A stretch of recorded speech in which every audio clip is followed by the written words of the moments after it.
Welcome to MCK Media. Thanks for choosing us. Kindly subscribe now to our YouTube channel for more videos. MCK Media, connecting you with digital life.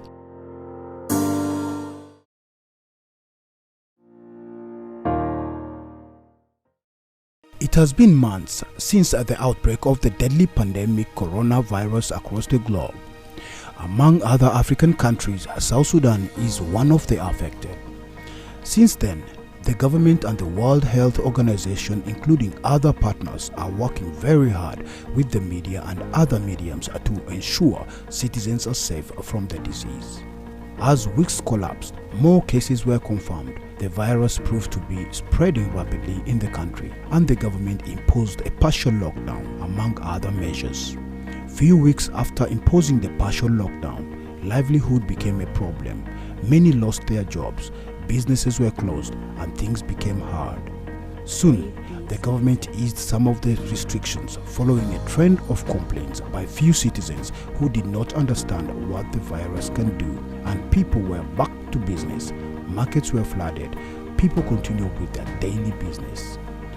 Though the media and its partners did not stop awareness for people to take personal protective measures after easing the lockdown, and many people that tend to undermine the fact that this disease is spread in the manner they are being told how it's going to spread. But we are crying out loud here, for God's sake. Instead of contracting the disease, prevention is better than cure. All you need to do is to follow the prevention measures. You can see Mwasalat. I love the transportation people who are working on public transport. They are always making sure that they carry the right number of people to avoid the spread. The distance, social distancing is the most important thing that they are really focusing on, because through Mwasalat is the only way, through the transportation system is the only way you can contract a coronavirus, because the way they were packed. But nowadays, the social distancing within transportation is high.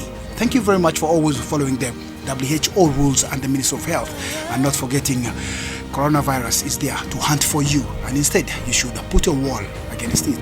Only few did follow, with some few face masks, hand washing equipment in front of some businesses, and social distancing applying mostly only in public transport system. As all this is happening, the deadly coronavirus continued to show trends of increment, and some few death cases started to be reported, including some top government and military officials. This created fear in the hearts of some people, leading them to avoid crowded places like markets, even though it was the only source of income. Engaging themselves in other spacing economic activities to survive is the only option they have left. But for people living around streams like Kubri Habuba, among others, sand mining has become a key activity to earn a living.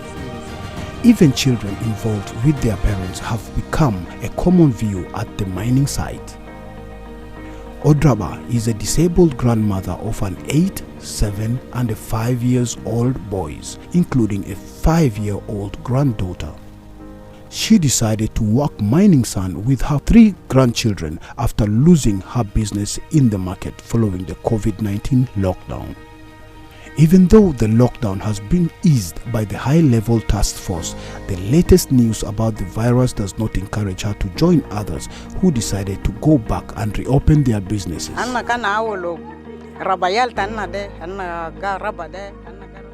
We at first used to raise our children through selling samosas and fries in the market, but now Corona has locked the way. We are being chased from the market. So I saw staying idle will not help in this safari. I started to involve myself in the stream mining sand. Almost all the people living here are surviving by mining sand in the stream itself. And when it is sold, it helps take care of the children. A trip at first used to be at 7,500 SSP, but now it has been increased to 9,000 SSP. We do the mining with my fellow old women and my children. When people saw that mining sand was helpful, all the neighbors involved themselves, because it is the only way of survival. It really helps my children. The money made out of selling the sand, you run up and down to top up and buy something for the children. We buy beans and greens for the children to eat. The remaining, I buy flour. make samosas to sell. Then the day is pushed. Our first trip was bought now. We are trying to make another trip or two. So as they come and buy, God will help us. We are still pushing on.